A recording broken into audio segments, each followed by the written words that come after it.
ਅੱਜ ਨਾ ਤੁਹਾਨੂੰ ਗੱਲ ਸੁਣਾਉਂਦੇ ਆ। ਇੱਕ ਨਾ ਚੌਧਰੀ ਸੀ ਪਿੰਡ ਦੇ ਵਿੱਚ, ਤੇ ਉਹਦੇ ਕੋਲ ਮੁਲਾਜ਼ਮ ਸੀਗਾ ਇੱਕ ਮਰਾਸੀ। ਹੁਣ ਚੌਧਰੀ ਨੇ ਇੱਕ ਘੋੜਾ ਲਿਆਂਦਾ ਅਰਬੀ ਨਸਲ ਦਾ, ਬੜਾ ਤਗੜਾ। ਤੇ ਉਹ ਘੋੜਾ ਸੀ ਥੋੜਾ ਜਿਹਾ ਅੜੀਅਲ। ਤੇ ਇਹ ਮਰਾਸੀ ਬੜੀ ਨਾ ਸਿਆਣੀ ਕੌਮ ਏ, ਇਹ ਆਪਣੇ ਤੇ ਗੱਲ ਨਹੀਂ ਆਉਣ ਦਿੰਦੇ।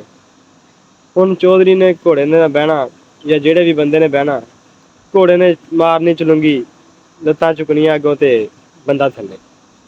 ਮਰਾਸੀ ਨੇ ਇਹ ਚੀਜ਼ ਵੇਖੀ ਬੜੇ ਦਿਨ ਨਾ, ਉਹਨੇ ਚੀਜ਼ ਵੇਖੀ ਤੇ ਇੱਕ ਦਿਨ ਚੌਧਰੀ ਨੂੰ ਕਹਿੰਦਾ, ਚੌਧਰੀ ਸਾਹਿਬ ਤੁਹਾਨੂੰ ਮੈਂ ਨਾ ਘੋੜੇ ਤੇ ਬਹਿ ਕੇ ਦੱਸਾਂਗੇ ਘੋੜੇ ਤੇ ਕਿੱਦਾਂ ਬਹੀਦਾ।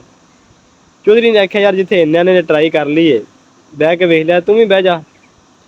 ਹੁਣ ਮਰਾਸੀ ਨੇ ਬਹਿ ਗਿਆ ਘੋੜੇ ਤੇ, ਬੜਾ ਮਜ਼ਬੂਤ ਹੋ ਕੇ ਹੱਥ ਪਾ ਲੈ, ਤੇ ਹੱਥ ਪੈਰ ਬੜੇ ਮਜ਼ਬੂਤ ਕਰਕੇ ਬੈਠਾ ਹੈ।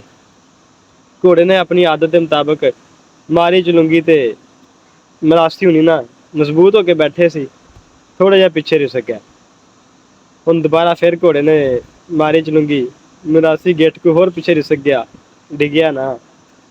ਤੇ ਜਦੋਂ ਤੀਸਰੀ ਵਾਰੀ ਘੋੜੇ ਨੇ ਚਲੂੰਗੀ ਮਾਰੀ ਨਾ, ਮਰਾਸੀ ਥੱਲੇ ਡਿੱਗ ਪਿਆ ਪਿੱਛੋਂ ਦੀ।